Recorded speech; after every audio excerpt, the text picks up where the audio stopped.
And we are back with the fourth segment of the GSMC Basketball Podcast presented by the GSMC Sports Network. And in this fourth segment, we are going to be continuing on with this list of players that have the most to prove.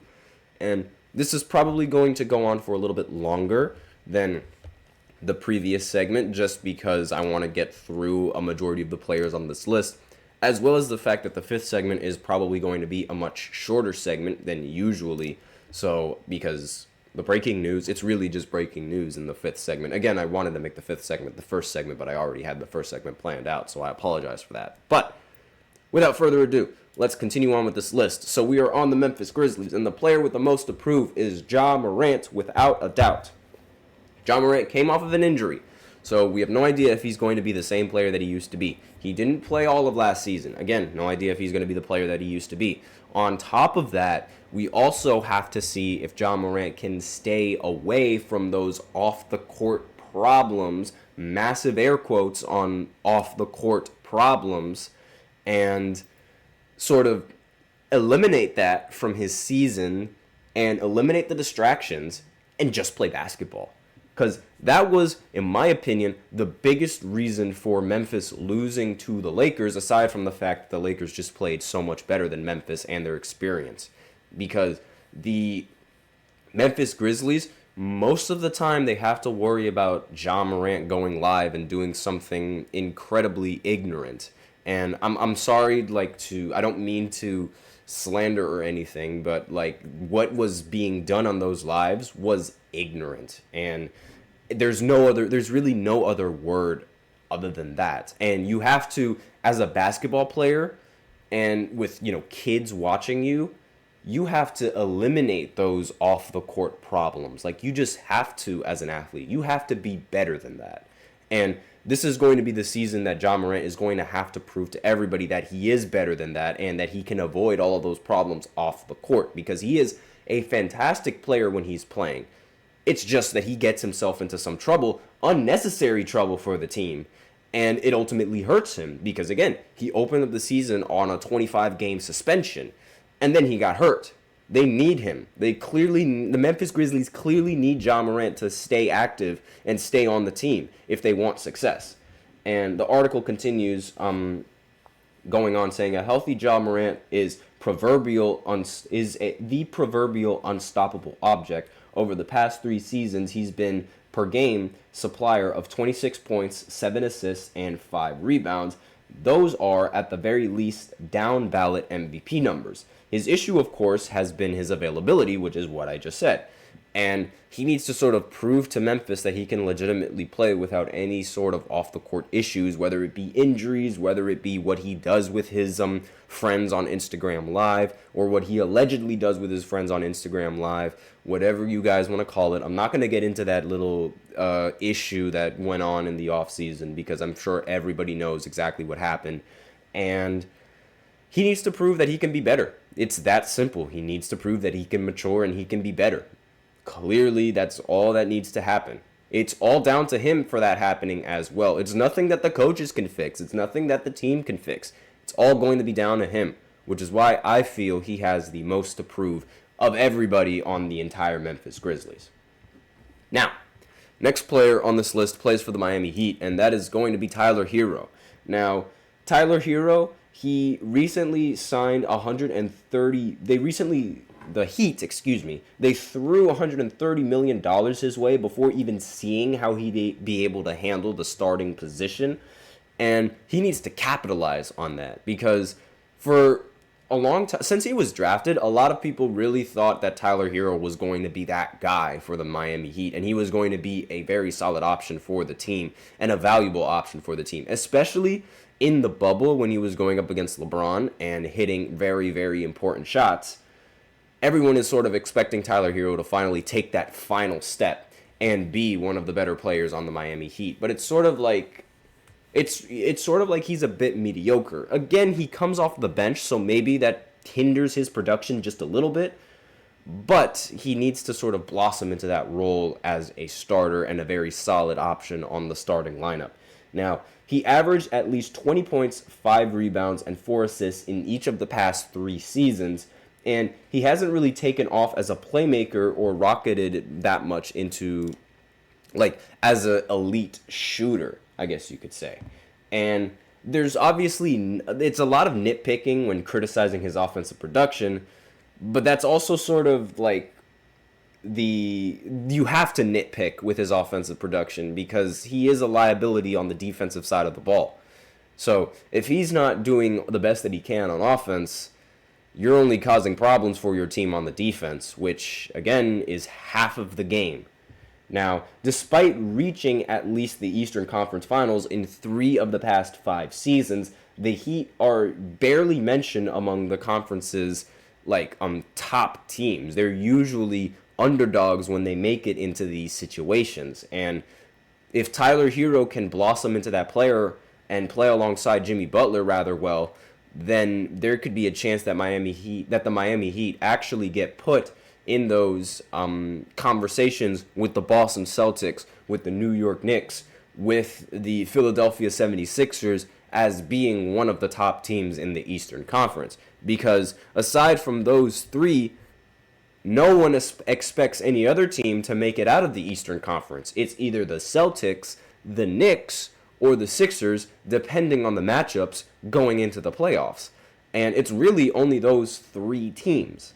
So Miami, the fact that they're able to actually make it farther than majority of those teams is impressive in of itself, but most of the time it's with underdogs. They have to, as underdogs, they have to have a season where they're legitimately the favorite, and I think the key to that is Tyler Hero. He has to prove that he is worth that $130 million contract, So, next player on this list is Chris Middleton for the Milwaukee Bucks. And he didn't really play all that great for the majority of the regular season. He's sort of fallen off since the Bucks won that championship back in 2021.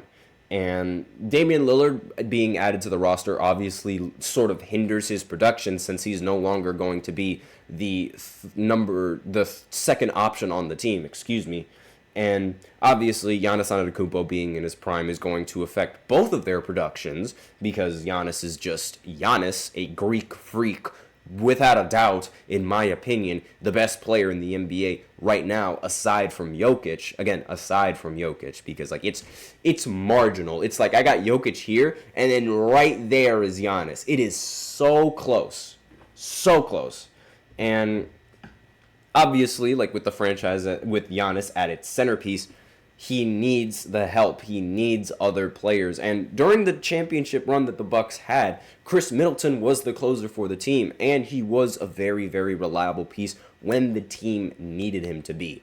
And because of that, because they sort of lost that from him, I feel like they've sort of taken a step back, no pun intended, and in their offensive production. He needs to be that player that he used to be. And he's shown flashes of being that player in the postseason. When Damian Lillard and Giannis ended up going down with an injury, the Bucks ended up winning. Now, Chris Middleton might not have played all that well in the series. I'm actually going to check exactly what Chris Middleton averaged in that playoff series. Hold on just 1 second before I'll give you guys the numbers real quick. Hold on. Chris Middleton's game log all the way down. Recent playoffs. Here we go. So, for the playoff series, he averaged 24 points per game, 9 rebounds, 4 assists, shooting 48% from the field, 35% from 3. That is, and 90% from the free throw line. That is fantastic. He needs to do that when Giannis and Dame are playing, though.